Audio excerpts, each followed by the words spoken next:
Halo semuanya, perkenalkan nama saya Meliana Tia Segita Putri dari Universitas Pendidikan Indonesia, Fakultas Seni Rupa dan Desain, jurusan Desain Komunikasi Visual. Di sini, saya akan menjelaskan sedikit tentang dasar seni mengenai ruang, yaitu apa itu ruang dalam karya seni, apa saja indikator-indikator ruang dalam sebuah karya seni, dan hal-hal sejenisnya.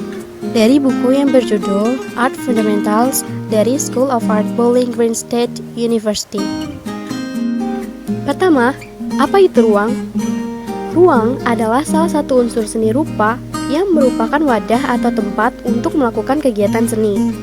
Ruang digolongkan menjadi dua.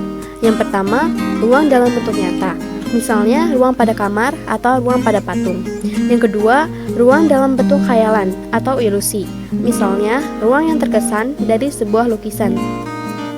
Dalam ruang, terdapat persepsi ruang, yaitu kemampuan manusia dalam memahami ruang yang dibuat untuk memenuhi kebutuhannya. Konsep ruang kita dikondisikan oleh pengalaman kita tentang dunia. Manusia melihat melalui mata, namun penglihatan tersebut dialami oleh pikiran. Jadi, dapat dikatakan pengalaman visual melibatkan proses syaraf dan respon otak, yang mana prosesnya kita menggunakan dua jenis proses yang berbeda. Yang pertama, stereoskopik, dan yang kedua, kinestetik.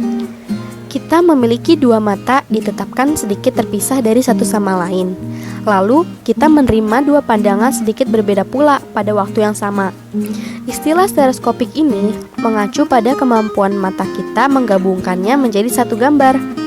Proses ini memungkinkan kita untuk bisa melihat benda dalam bentuk 3 dimensi.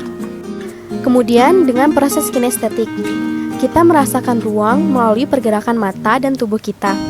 Kita menjelajahi permukaan objek dengan mata kita untuk mengenalinya.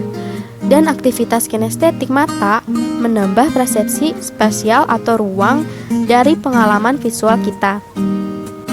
Selanjutnya, terdapat besaran jenis ruang yang terbagi menjadi dua. Yang pertama, decorative space atau ruang dekoratif, dan yang kedua, plastic space. Ruang dekoratif melibatkan tinggi dan lebar atau panjang dan lebar, tetapi penggunaan kedalaman pada gambar itu sangat sedikit. Gambar-gambar dikembangkan untuk memperkaya dan memperindah gambar tanpa menciptakan ilusi kedalaman. Jadi, menurut decorative space, ruang dikatakan sebagai hiasan. Dan untuk plastic space, itu merupakan kebalikan dari decorative space. Plastic space melibatkan atau berdasarkan kedalaman ruang dalam sebuah gambar. Plastic space terdapat dua macam jenis. Yang pertama, shallow space. Shallow space terjadi ketika di dalam sebuah karya seni terdapat beberapa kedalaman, tetapi di waktu yang sama terdapat pembatasan penembusan penglihatan ke ruang gambar.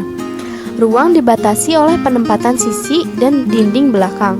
Shallow space ini lebih cocok untuk tujuan estetikanya, karena lebih mementingkan kontrol penempatan dekoratif bentuk sebagai unsur komposisi murni. Contoh dari gambar shallow space ini adalah gambar atau lukisan still life. Kemudian yang kedua ada deep and infinite space. Deep and infinite space ini memberikan ilusi penglihatan atau pandangan penonton pada karya seni dua dimensi seperti jauh menembus dinding, padahal hanya melihat sebuah bidang data. Kedalaman sebuah ruang tersebut terjadi karena hasil perpaduan indikator-indikator seni. Di antaranya yaitu yang pertama ada sharp and diminishing detail. Sharp and diminishing detail pada sebuah karya memberikan teori bahwa suatu gambar yang terlihat jelas dan tegas berarti terletak paling depan daripada gambar yang lebih samar dan buram, atau terletak lebih dekat dari pengamat atau penonton daripada gambar yang terlihat sabar dan buram. Yang kedua ada size.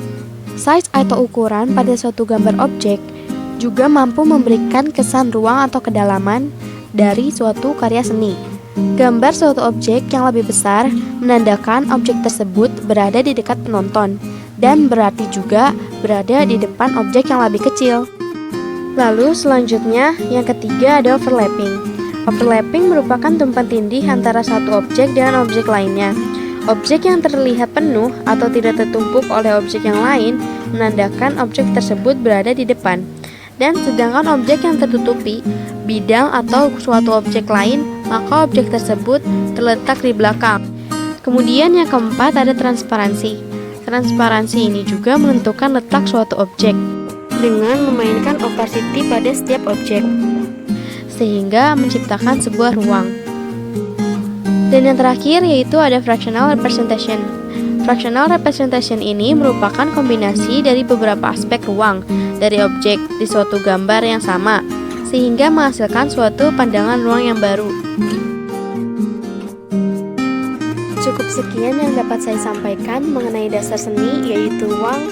Semoga dapat bermanfaat. Wassalamualaikum warahmatullahi wabarakatuh.